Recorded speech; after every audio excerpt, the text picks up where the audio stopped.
Axons Unleashed.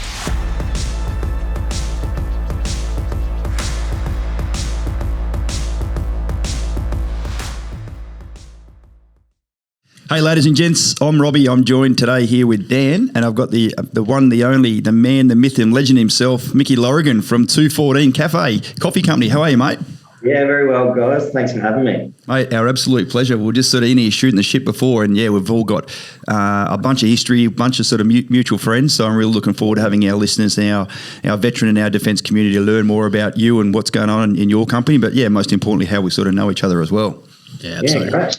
Mate, it's always really easy to tell when Robbie's got like a fondness in his heart for someone because he always gives them the same intro. It's like the man, the myth, the legend, and here we go. And I don't think I've ever said that about you. no, you haven't. No, it's been noted once or twice, mate, that I get left out from that perspective, but it is what it is. Good on. Hey, let's jump straight into it. So, 214 Coffee, mate. Just give everyone a quick little sort of, like, if I've met you in the elevator, we've got 30 seconds. Who are you? What do you do? We're a veteran-based organisation that uses coffee for a cause. Every coffee we sell, we find some way to give back to the veteran community, whether that's through mental health assistance or financial assistance or a variety of other ways. Yep. Yeah, we do what we can for the veteran community. Mate, it's so good. Like, everyone loves a decent brew. For those that may or may not have seen on our LinkedIn, or not our LinkedIn page, but the Soldier on LinkedIn page, I did an awesome little video for you guys. You did? I didn't have my lemon spread on the video because it was at like 5:14 in the morning. I'm like, no one needs to see that early in the morning, but I was feeling so good after having a quick little coffee. I'll just sort of hold it up to the screen right now for those watching on YouTube. How's the plug, mate? Still got it going and ready to go for that perspective. So. Mate, so just take us back to the start. When did you join the military?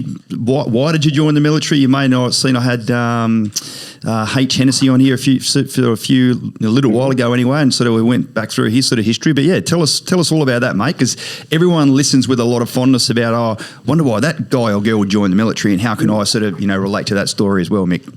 Well, look, we don't have a lot of military history in our family or anything like that. My grandfather and things like that over in England did a little bit of time, but none in my sort of immediate family initially. So when I was growing up, it was all about rugby league. I was going to be, the next best state of origin player for Queensland, just like most little kids. I was going to say, now I know that you grew up in Queensland, mate, because that's like every Queensland kid's dream is to play state of origin, like Wally did back in the day. And Queenslander. Where did you grow up, mate? What's that, mate? Where did you grow up? Northside Brisbane. Yeah, right. So Marumba Downs played footy for Pine Rivers and then for the Redcliffe Dolphins. So look out, name dropping already. Mate, when you were playing for Pine Rivers, we would have been enemies, but yeah, I was at the Dolphins myself for quite a significant chunk of time. And no doubt you're still hoping that Wayne Bennett's got your phone number then for next year. Mate, I'm a bit too broken now to go back. We all are, mate. We all are. But yes, look, I copped a torn ACL when I was about 15, 16, sort of right in that sort of prime time where selectors are kind of looking for their talent.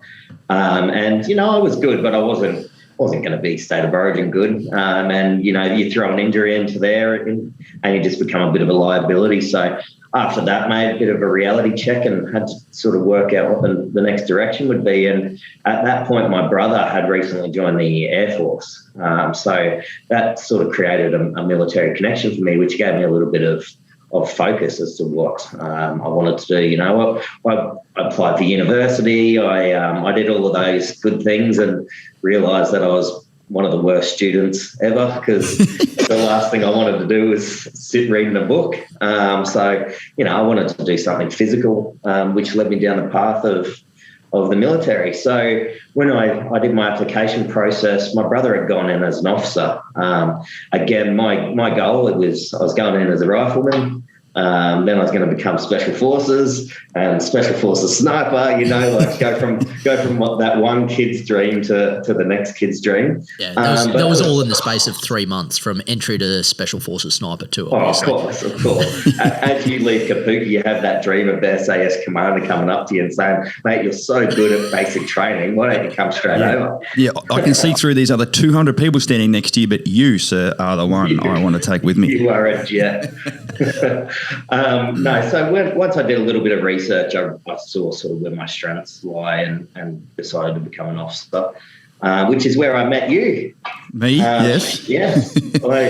I think I first met you as Sir. Yes, probably.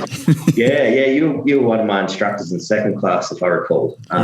What year was that? Tell us, the listeners, about when was that? 2006, January 2006, I joined, graduated mid-2007, it would have been, yeah. I was actually still working at the Commandant's headquarters building at that stage, and I certainly, I remember I was one of the only SOCOM guys there, so I certainly came up there and came up the hill, I should say, and did a heap of sort of guest speaking and visitor lecturing or whatever else. So it was good. And it's very well documented in my story as well. Having not gone through Dundroon as a cadet, to be back there as one of the instructors was a weird, unique, exhilarating, scary posting at the same time. Well, certainly you brought a lot of energy to the instruction, that's for sure. I mean, it was hard enough keeping your eyes open for half of those lessons, but certainly didn't have those issues with you.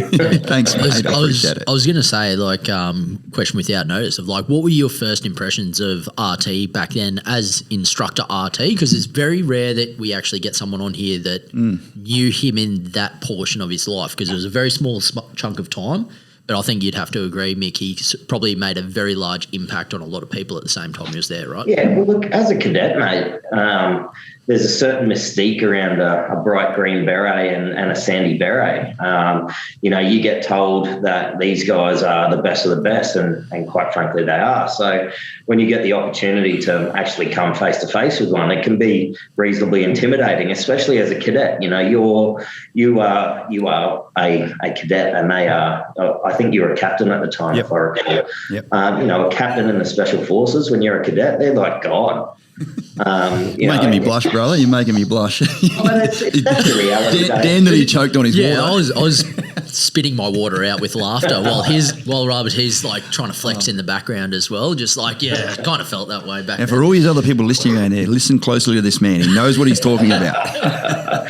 But look, it's not so much the individual as so much as the mystique that comes around the different units. Certainly, you get informed that these guys are genuinely that good, and so when you get that opportunity, you tune in and listen, and that's what we did, and that was, as I said to you before, that was the extra energy that you brought to that instructional piece, where you could go from an education officer who is who do their best, and then you get a special forces captain coming in telling you what's real. So you certainly stood up and listened. And I don't mind telling the odd story. You're in there. No GST applied, by the way. The truth is the truth. Apart from all that, mate, I really appreciate the feedback. It makes me feel good for no particular reason. What were some of the things you liked about Dundroon, though? Putting yourself through Australia's leading leadership organisation to then sort of pop out the other end, and just what were the things you found the most fun? What was the things you found the most challenging, and ultimately where did you go and how'd your career kick off from there? I don't think you appreciate it as much as you should while you're there. I think that's the case with most things you do, right? But certainly the comradeship that you get there is just second to none. You're living in each other's pockets. You're in the trenches together out in the exercises, for lack of a literally better expression. So the comradeship. I could literally go to anywhere in Australia right now, and it'd be very unlikely that I couldn't ring someone up and ask them to stay at their house. It'd be unlikely. The academic side of things is always where I've struggled, and not because I don't have the ability, but just I don't have the concentration for it. It's not something I enjoy. But the constant field exercises that you do at RMC, I mean, you spend 6-7 months out field of that 18 months. That's where I really sort of enjoyed myself and felt like I excelled a bit. More in that sort of leadership and actual physical scope of works. It certainly was eye-opening for me, because as you would appreciate, Mick, the most important relationship a young officer's going to have is that with his or her senior NCOs. And having done better part of 4 years as a senior NCO, I was able to pass on some of those energetic stories that I was saying to you, mate, came from my viewpoint. It was almost like I was a mole in your life. Like, I'm now telling you what it's like to be a senior NCO, even though they've got an internal rank structure at Duntroon, etc. So yeah, certainly it was pretty cool to sort of pass on some of those stories for you to make sure that you guys were getting the best out of it. And it was insightful to me to know, because I saw, as the saying goes, apologies if I'm going to offend anyone here again, I saw plenty of shitty-nosed young officers get spat out of Duntroon as a junior NCO and senior NCO going, well, how the fuck did this guy or girl get through that organisation? To have zero idea how much scrutiny and how much effort you all needed to put into going through that place. I was extremely lucky, mate. So when I graduated, went down to RABC, I had an awesome group of guys down there. Where did you go? Which corps? RABC down at Puckapunyal, or Armoured Corps. I know that. I'm asking for everyone else. Yeah. He's like, I already told you, fuckface. I'm like, yes, I'm asking for everyone else. Yes, right. Down the Pucka. Yep, Cavalry, Armoured Corps. So you do your 6 months RABC, your officer basic course down in Puckapunyal, and I got exposed to some exceptional senior NCOs down there. I was really, really lucky. And then we were basically told down there, whoever graduates top 3 is going to A Squadron 214, and those 3 officers will go to Afghanistan. Wow. So that gave me something to strive for. And as I said, I wasn't necessarily as academically proficient as some of these other guys. So I was having to work a lot harder on the academic piece. Which, while some of them were out drinking, I was sitting in my office, or sitting in my bedroom, I should say, just studying, because I just couldn't retain the information. Where I excelled was when we went and got in the vehicles and got out and into the field. Then I really sort of were able to step up. But, I had to combine all of these things, and one of, trying to, that weakness, that academic weakness there, I really had to work hard on. That would have been a pretty big carrot that got put in front of you as well when they said, hey, you're going to 214, and by the way, that doubles up and you get to go on a trip to Afghanistan, like straight out of the college. Like, how much of a carrot did that do, and how much did that really energise the course that you were on to, like, basically get everyone to push each other to those highest levels? Mate, I mentioned playing for the Queensland and the state of Oregon. That's going to Afghanistan is the equivalent in the military. Look, I'm not sitting here saying I was excited to go to war or anything, but certainly when you're playing a footy game, you don't want to sit on the bench either. You really want to get out there and do your job. And that's the way I looked at it. I joined the military to serve my country, and the best way for me to serve my country was to deploy to Afghanistan at the time. Not at Shoalwater Bay. Yeah, not Shoalwater, And yeah, so how big a carrot was it? The world's fucking biggest carrot, mate. And I wanted that. I wanted it bad. And fortunately, I managed to graduate in a position where I was put into 2 Troop in A Squadron. And this is where I got even more fortunate.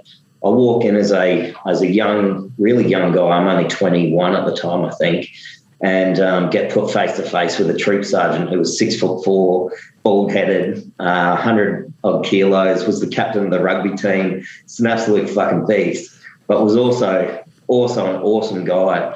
And all of my NCOs in the unit had at least 2 Iraq deployments. The guys at the time were getting smashed, back to back. As the cavalry guys were going Timor, Iraq, just getting smashed. So there was only 3 people in my troop that hadn't deployed at least once, and that was me and 2 Rios that had just rocked up. So everyone else was so experienced. Being a leader in an environment of leaders it becomes a lot easier. Well, and that would have been talking about concepts and having context of what they've done overseas, which they're now bringing back home with them to improve their own TTPs and SOPs and the like. And then you're like, I don't have any of that context.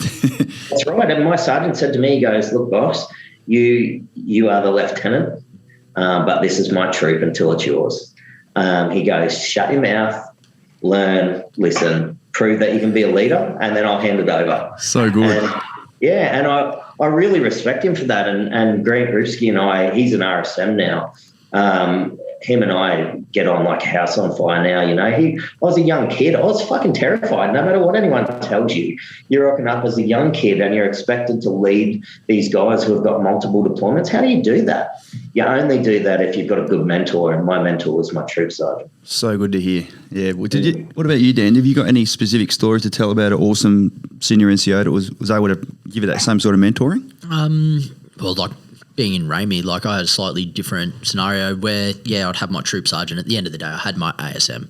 And even in the CAV construct, obviously, you guys have got your squadron aces and then you got the Reggie aces as well. But the ASMs, as they'd get in the CAV world, like they're pretty much fine to operate independently. So automatically they get like this snotty-nosed LT turn up and they're like, pretty much babysit this dude and make sure he doesn't fuck too many things up. And you pretty much get this ASM, and the ASMs can either really run with that and run their own show, or they can actually bring you in and mentor you and help you and generate what should be a really, really helpful, I suppose, mid-ranking officer, I suppose, as a captain is when you probably start to really understand how the Ramey world works.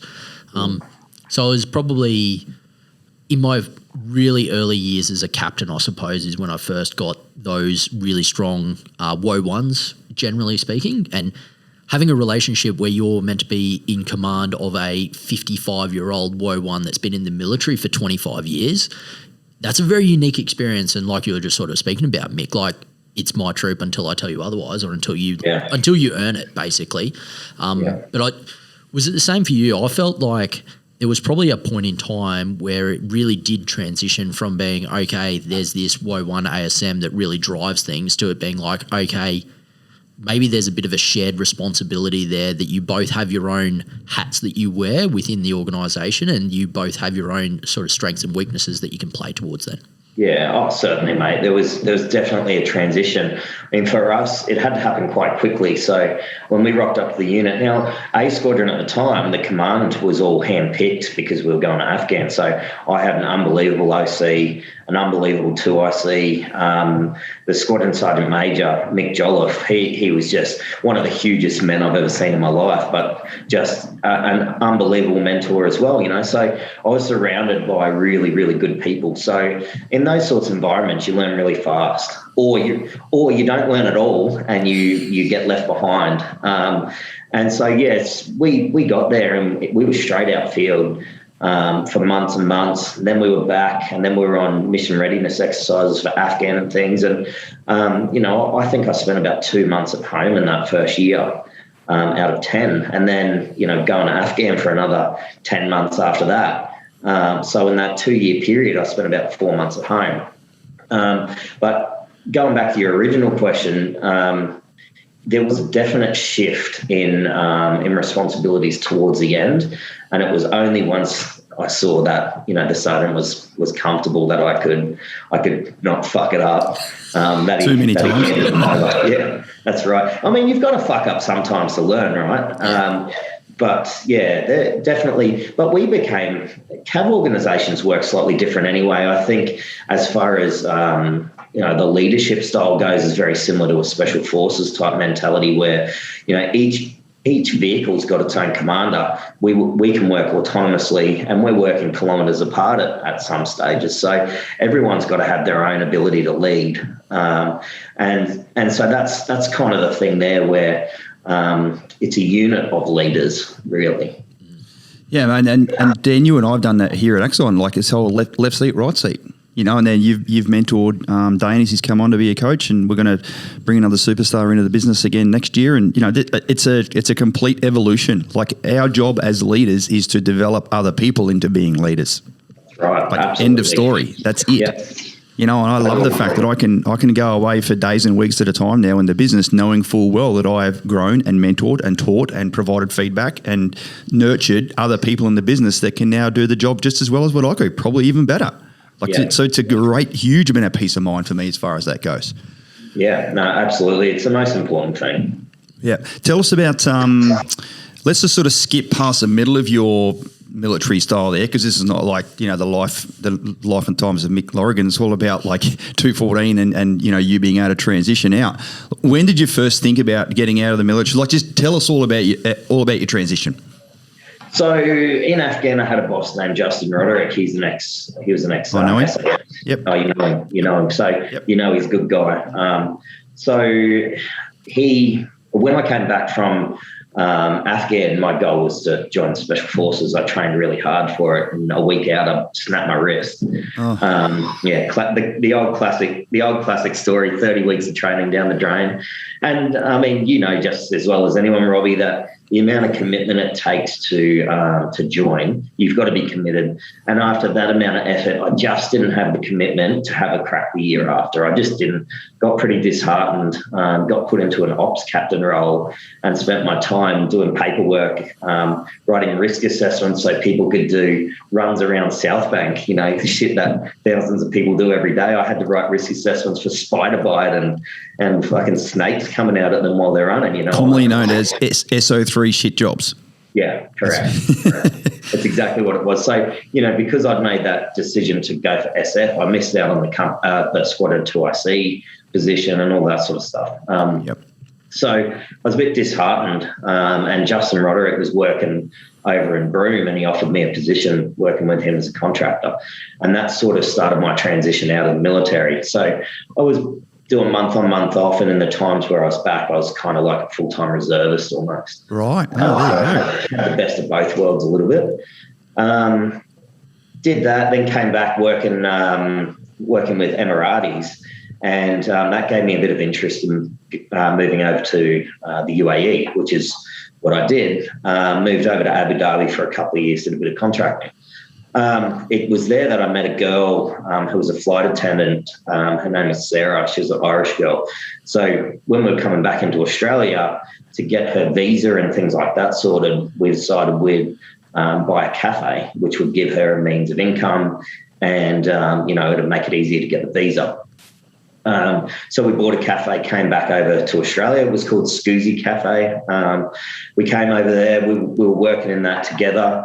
And honestly, I just had this epiphany. I was washing dishes out the back. No one was pissing me off. No one was bothering me. And I just all of a sudden went, God, I like this. I like the fact that I'm here by myself. There's no pressure. I mean, the worst thing that could happen is some Karen could say to me that a meal was shit or a coffee wasn't hot enough. But that was the worst outcome, you know. And I went, God, the pressure, it just felt like all the pressure in that moment had lifted off. And I realised that that sort of customer service and being around people was something that I wanted to do moving forward. Wow, it's a good story, mate. Yeah, I mean, it's interesting that you spent so much of your time back here, month on, month off, like with a leg back over the other side of the fence. You know, the majority of people we speak to, and you're a classic example, quite frankly. Nothing. You being, I just pointed at Dan, by the way. Nothing ire occurred between you and your chain of command when you got out. Like you weren't in the shit for anything. Like it was a discharge on own request, followed all the bouncing ball, et cetera, et cetera. But I witnessed the way that they treated you and the way that you felt. Like you just turn your back on each other and just go the other way like a gunfight, and you never ever turn back again. But it was interesting that you sort of maintained a bit of a foothold in there, and you were obviously still enjoying it along in certain way, shape, or form. Yeah, and that was for years, mate. I did chop time or reserves time at Brisbane recruiting for a couple of years there, and I was really enjoying that. And because the work that I was doing, it really allowed me to do a lot of reservist time. So I figured I was enjoying keeping my foot in the door, and I was helping on the Women in Army project when it first started, trying to recruit more diverse people into the military, which was quite enjoyable. You know, what year was that? Just so we can sort of place what year we're talking. Probably 2013, 2014 sort of era, off the top of my head. And that was quite interesting. There were some really mind-blowing moments I had when I was at recruiting where, if I may, one in particular was about we went to an all-girls school. I won't mention which one. And I was the only male in a room or an auditorium of females. So the recruitment team were all females except for me. And, you know, it was an all-girls school. So they asked a question about sexual harassment and sexual assault. How many of you in here have experienced it? Mate, if I didn't see 90% of the hands go up, you'd call me a liar. And I went, my mind was blown straight away. No, can't possibly be. And then more questions sort of came out to see just how specific it was. And I was absolutely blown away by just how bad it was. And so from there, I realised, well, we've got to do something about this to help, recruit these women into good jobs and really create mentor programs and things like that. So with the team leader, she mainly created these really great mentorship programs to give these girls leadership skills and resilience skills and teach them how to really stand up for themselves when something like that went down. And it was so mind-blowing. It really was. Yeah, mate, that's incredible. I mean, and even then, that's just the ones that had the courage to put their hand up. To be fair, that's the first thing that sprung to mind. I'm like, I bet there was plenty more that didn't even want to put their hand up. Yeah. I straight up couldn't believe it. So I know I digress from the 214 side of things. No, it's fine, mate. It's the whole picture of who you are, and from the transition of that, then, so how did that all sort of kick in? Yeah, so I was walking from the cafe that we owned up to the bathroom, and there just happened to be another cafe that had gone under. They were a franchise from over in WA, and the main ones there had gone down, so this one had gone down. So I just rang the centre manager up and said, hey, can I have it? And he goes, yeah, all right, no worries. So it was just like that. I couldn't even make a coffee at that point. About probably 8 weeks later, we opened the first Cafe 214, and I owned two cafes and didn't know how to make a coffee. Wow. So what shopping centre was this one in? Where is Strathwine's the original Cafe 214? Yeah, that's right. Is it still there now? It is. Have you got the sign out the front? Origin or started in 2015 or whatever it was? No, I should do that, but no, there's nothing like that there. Mate, it'll be 10 years down the track, and people are like, wow, these guys have been around for a little while. So there you go. There's a little tip from me to you. Get your little sign out the front, mate. It's a freebie. If you didn't want the advice, you got it anyway. So I've been doing that to you for years. Mate, there's lots of feedback gets given. Whether it gets taken is another question. So where did it go from there? Obviously, you've gone from like 100% growth overnight. Like, what's next after that? Because you obviously must have gone on a pretty big trajectory to get to where you are now. So just run us through that, I suppose. So my missus at the time, Sarah, so we're no longer together, but we're still really close friends. She's a franchisee now at one of the locations. She was the operations manager for years, even though we were separated. But she suggested to me, she goes, why don't we just take a pause, sleep on our next move? No, fuck that. Let's just go hell for leather, because why wouldn't you? 6 months later, we had another cafe over in Capella Bar, which, we didn't even have the processes down for one cafe, let alone three at the time, just making it up as I go. I could make coffee at this point, though, fortunately. But you didn't need to be the lead barista, mate, because you can't be in three places at once. And at that point, I started to realise, well, hang on a second, maybe you've just bitten off a little bit more than you can chew, because I was still working. Is this a thing like you always get promoted to one rank above your ceiling? Like, you've got three cafes, maybe you should have stopped at two. Maybe I should have stopped at three. And then I put another one in Chermside, Westfield Chermside. So I saw an opportunity there. And I went to them with a plan, and they said, oh, look, we're looking for a brand. We're not looking just to put an independent in there at the time.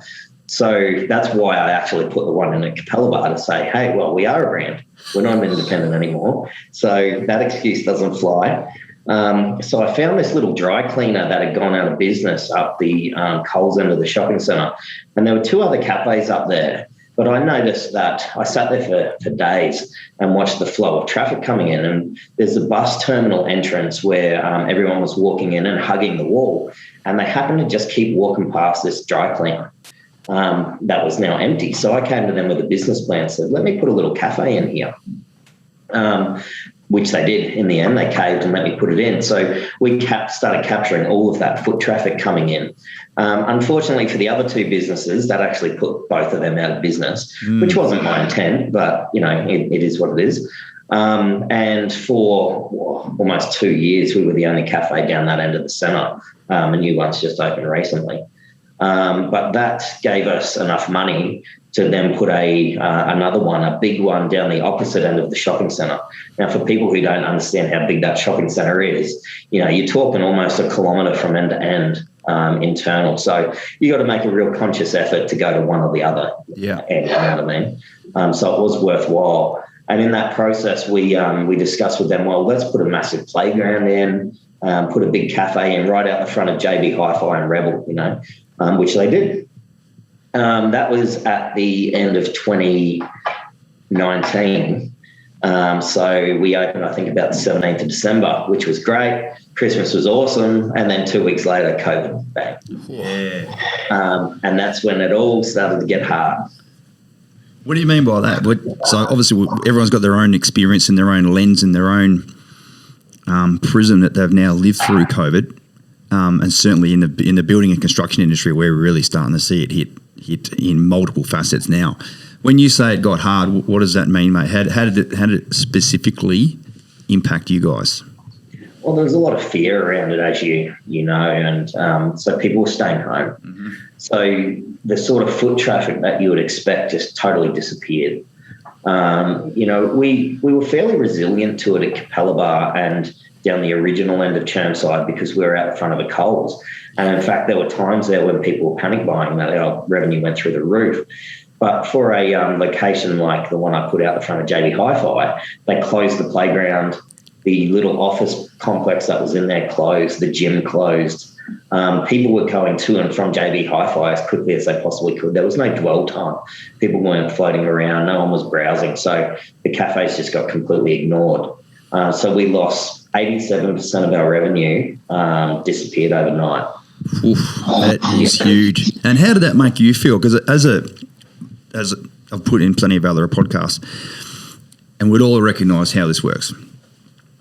As a leader in the military, our job is to raise, train, sustain, equip, maintain morale, all that stuff as a leader, to have that optimum form, storm, norm, perform, adjourn, dynamics there. I feel like I'm bloody back instructing you, mate, so I apologise. But no, that's how it works, right? But you don't have to pay them. There's no money that exchanges hands. But in the real world, as business owners, Mick, we need to do all that, and we need to pay our staff and keep the lights on and manage cash flow. And so there's a different level of responsibility that comes our way to sort of make all that happen. 87% of revenue ceasing in a very short period of time is significant in anyone's eyes. It doesn't matter about the dollar figure, it's about the percentage. That's the first thing that rings to mind straight away. I'm like, fuck, that would hurt most people if that occurred. So I'm really interested to know how you got through it. So if you can imagine, rent in the premier shopping centre isn't cheap. In fact, it's not cheap in any shopping centre. So rent didn't stop.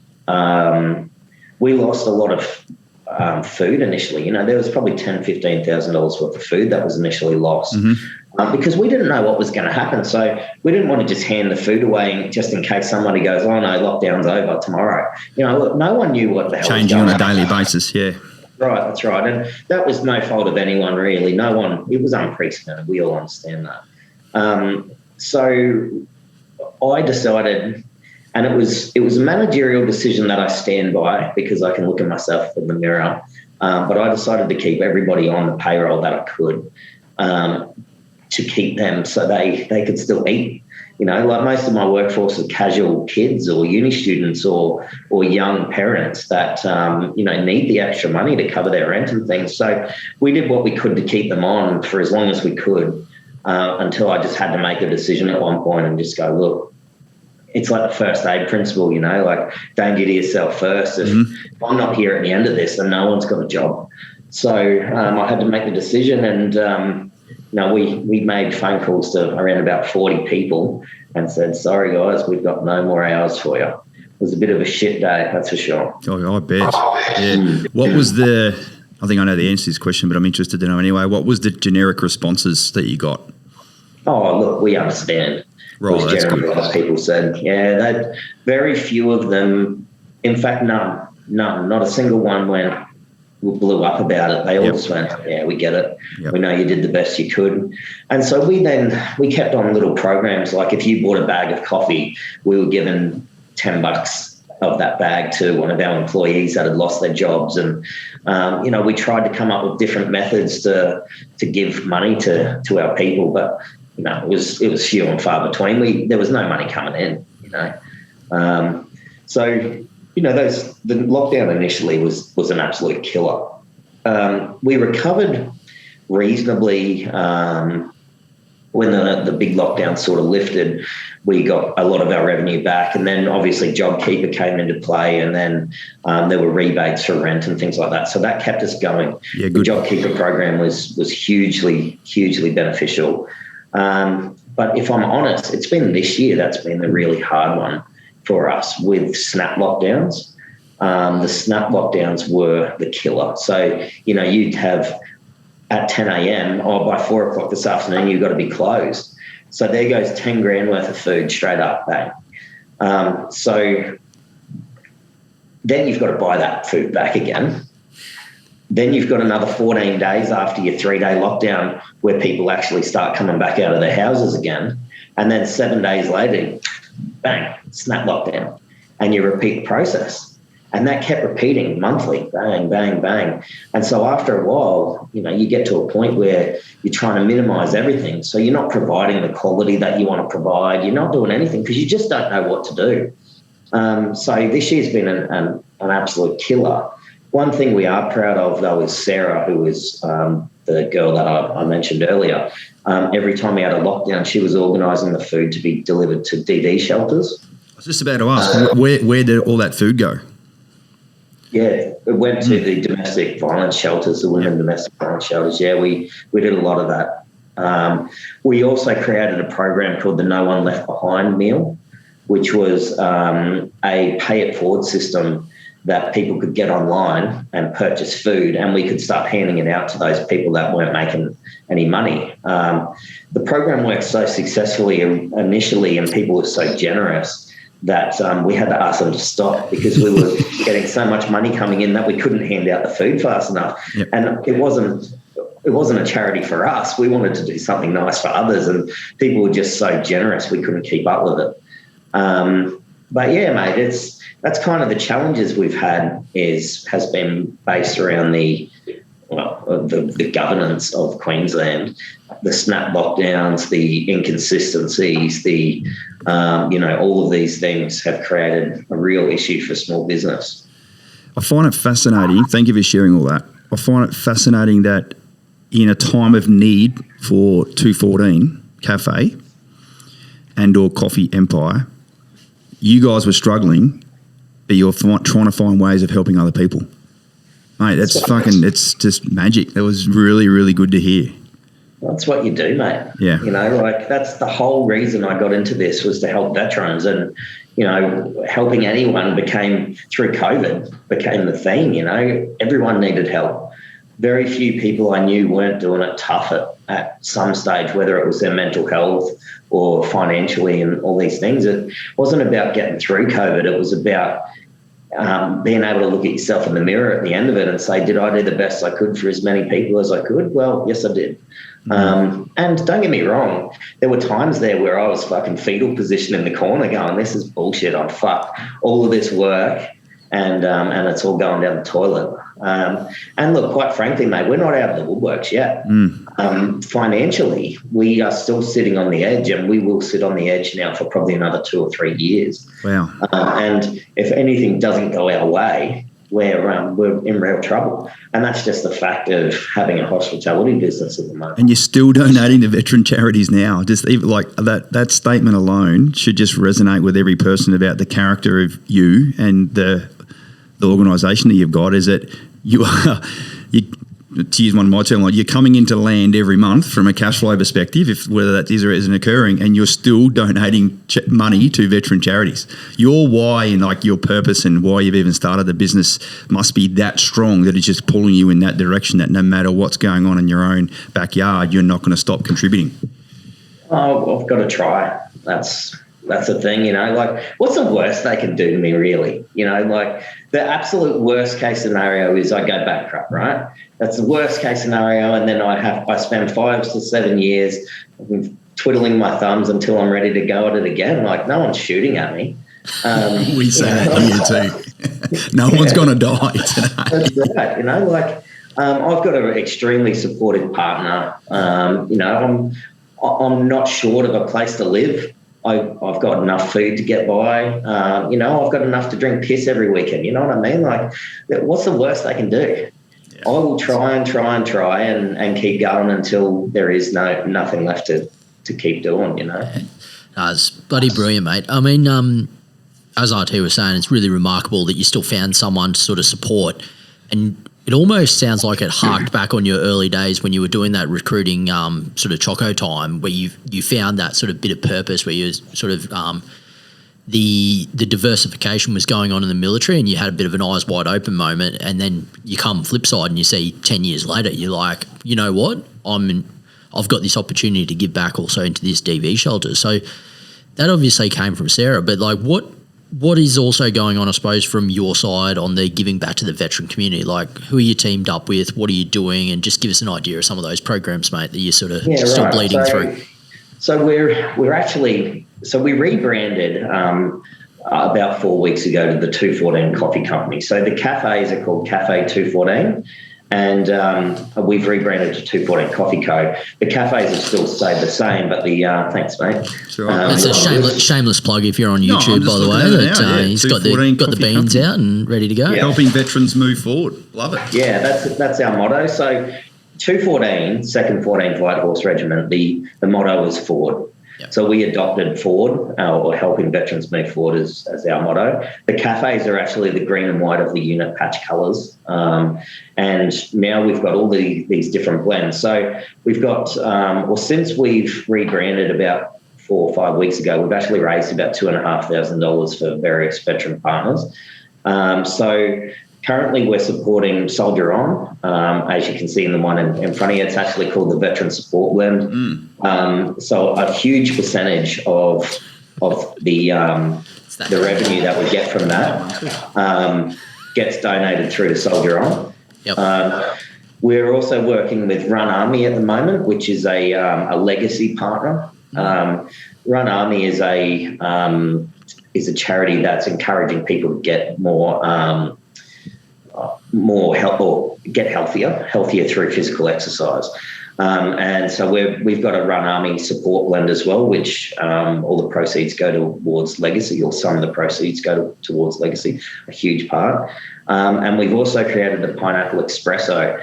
So the Pineapple Express... Chief of Army won't be happy that you're supporting them, mate. Yeah, well, the Chief of Army can get on board because it's doing a lot of... I was going to the Chief of Army can get something else. I didn't know what you were going to say at the back end then, but you know what, Chief of the Army, if you're listening at the moment, make sure you get on board with Cafe 214 or 214 Coffee Company. Well, look, I know they're not happy being called out, and the Pineapple Express calls out a lot of people, but, the Pineapple Espresso, a huge chunk of money is going to them for their mental health advocacy program. Yep. So, you can like what they want, or you can just you can hate what they're doing, or you can just do the right thing, and then they won't have anything to write about. Exactly. It's pretty simple. Yeah, no, that's brilliant. All right, so that's across Soldier On. We've basically got a legacy partner, and probably I'd say that the Pineapple Express is quickly becoming a very contemporary brand name that you're in the support of there as well. And that's just all within your different blends now that you basically put out that are for sale through internet. Like, how do you actually get your hands on that? Through our website, so 214coffee.com.au. So it's TWA, the letters, and then 1 for the numbers. Coffee.com.au. You can jump on there, get on the shop, T-shirts and keep cups and all the good stuff. You can find us on Facebook, Instagram, all the normal places. Yeah, absolutely. And what's next? Like, as we sort of find ourselves wanting for a bit of time, like, what's next for 214? You sort of said, all right, over the next couple of years, we're teetering on the edge and we're going to be doing our darndest and we're going to be here forever, basically, until someone pushes you off the ledge.